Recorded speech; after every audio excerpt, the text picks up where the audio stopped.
मैं ये कह रहा हूँ कि शहर की समस्या जो ये ई रिक्शा है, ट्रैफिक जाम कर देते हैं, गाड़ियाँ आती है, इतनी प्रॉब्लम हो जाती है कि ई रिक्शा वाले मानने को तैयार हो जाते हैं। कोई लाइसेंस नहीं है, कोई विदाउट लाइसेंस चला रहे हैं, यानी कि बहुत समस्या है। कुछ कहते हैं तो गाली गलौज पे आ जाते हैं।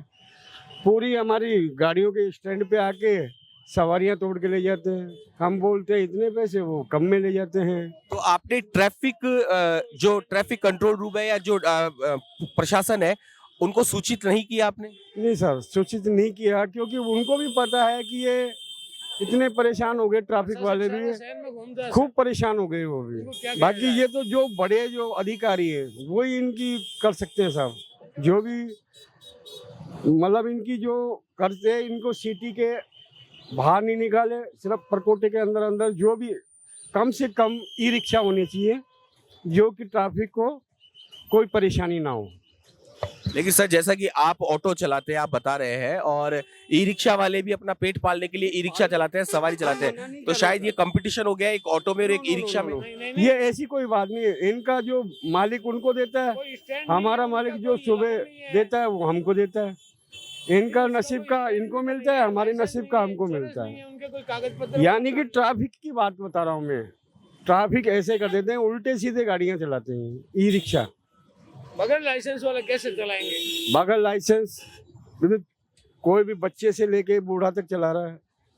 अब तो आपका कहने का मतलब है कि इनका भी लाइसेंस होना चाहिए, इनकी भी आरसी होनी चाहिए। आरसी परमिट ये होना चाहिए। जब 3 व्हीलर में हमारा पूरा कागजात सबमिट करती है गवर्नमेंट, तो इनका भी पूरा होना चाहिए ना। कोई समाधान नहीं है। तो सुना आपने कि ये एक अहम मुद्दा है कि शहर के अंदर ट्रैफिक का सबसे बड़ा कारण ई रिक्शा है, और ई रिक्शा इतने ज्यादा है शहर के अंदर कि वो एक आम इंसान को भी जगह नहीं दे पाते, क्योंकि ई रिक्शा चालक जो है वो कहीं भी अपना ई रिक्शा खड़ा कर देते हैं।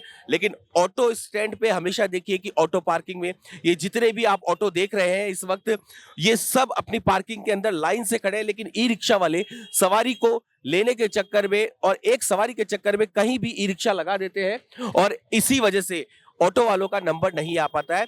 वो अपनी आमदनी, अपनी कमाई से वंचित रह जाते हैं। लेकिन ई रिक्शा वालों को अभी तक ना तो उनकी कोई आरसी है, ना कोई उनका चालान काटता है, और ना ही कोई उनके पास में ई रिक्शा के प्रमुख डॉक्यूमेंट है जिससे उनको बाधित किया जाए कि ये आपका एरिया है और इसी एरिया के अंदर आप ई रिक्शा चला सकते हैं।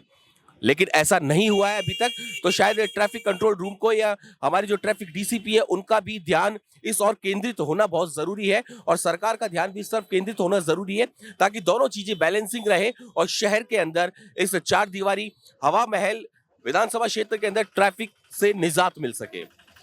आप देख रहे हैं भारत समय नेटवर्क, मैं हूं राहुल, कैमरामैन विष्णु के साथ।